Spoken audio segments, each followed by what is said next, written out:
अस्सलाम वालेकुम स्टूडेंट्स। आज हम डिस्कस करेंगे साइटोप्लाज्म। लास्ट लेक्चर में हमने डिस्कस किया था सेल के ऑर्गेनाइजेशंस को, और उसमें से भी सेल मेम्ब्रेन को हमने पढ़ लिया, उसके कंपोनेंट्स को देख लिया।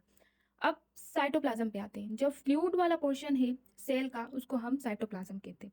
इसकी जो कंपोजिशन है, ये वाटर और साल्ट और प्रोटीन्स, ये तीनों चीज़ें मिलकर बनाती हैं साइटोप्लाज्म को।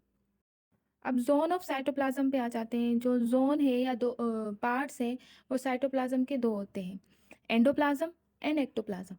एंडोप्लाज्म जो है सेंट्रल एरिया साइटोप्लाज्म का जिसमें ऑर्गेनेल्स आ जाते हैं। ठीक है। पेरिफेरल पोर्शन साइटोप्लाज्म का जिसमें जेली लाइक कंसिस्टेंसी ज़्यादा है, उसको हम एक्टोप्लाज्म कहते हैं। ठीक है। एक्टोप्लाज्म कहाँ होगा? पेरिफेरल पोर्शन पे, और जो एंडो है वो होगा सेंट्रल एरिया में। अब हम आते हैं ऑर्गेनेल्स पे। ऑर्गेनेल्स में हम पढ़ेंगे एंडोप्लाज्मिक रेटिकुलम को। जो एंडोप्लाज्मिक रेटिकुलम है, ये एक ट्यूबुलर इंटरकनेक्टेड नेटवर्क है, जिसका स्ट्रक्चर जो है फ्लैट वेजिकुलर टाइप होगा। ठीक है। और ये भी बाउंड हुआ हुआ होता है या सराउंड हुआ हुआ होता है लिपिड बाइलेयर से, और इसमें एंडोप्लाज्मिक मैट्रिक्स आता है। ठीक है। उस मेम्ब्रेन के इनसाइड एंडोप्लाज्मिक मैट्रिक्स होता है। ठीक है। एंडोप्लाज्मिक क्या है? ये ट्यूबुलर इंटरकनेक्टेड नेटवर्क है। इसका स्ट्रक्चर फ्लैट वेजिकुलर टाइप होता है, और इसकी जो लेयर है वो लिपिड बाइलेयर होती है। दो पार्ट्स होते हैं एंडोप्लाज्मिक रेटिकुलम के, rough endoplasmic reticulum and smooth endoplasmic reticulum. जो रफ एंडोप्लाज्मिक रेटिकुलम है वो सिंथेसिस करता है प्रोटीन की, क्योंकि उसमें राइबोसोम्स अटैच होते हैं।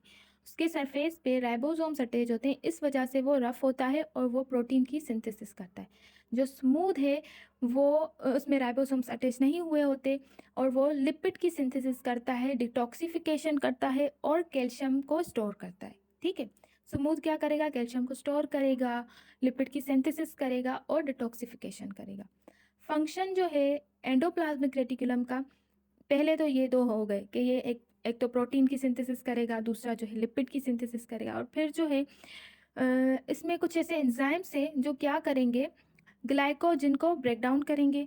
सही है। और कुछ ऐसे एंजाइम जो टॉक्सिक मटेरियल है उसको डिटॉक्सिफाई करेंगे, जैसे सेल को वो मटेरियल डैमेज ना करे, इसलिए वो एंजाइम डिटॉक्सिफिकेशन करेंगे।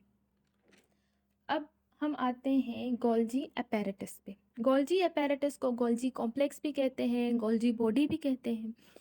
इसका स्ट्रक्चर फ्लैट लेयर टाइप होता है। और गोल्जी बॉडी के फंक्शन पे आ जाते हैं, तो जो प्रोटीन की सिंथेसिस करवा रहा था रफ एंडोप्लाज्मिक रेटिकुलम, अब वो प्रोटीन आएगी, अब उसकी ट्रांसपोर्टेशन होगी। उससे पहले जो है उस प्रोटीन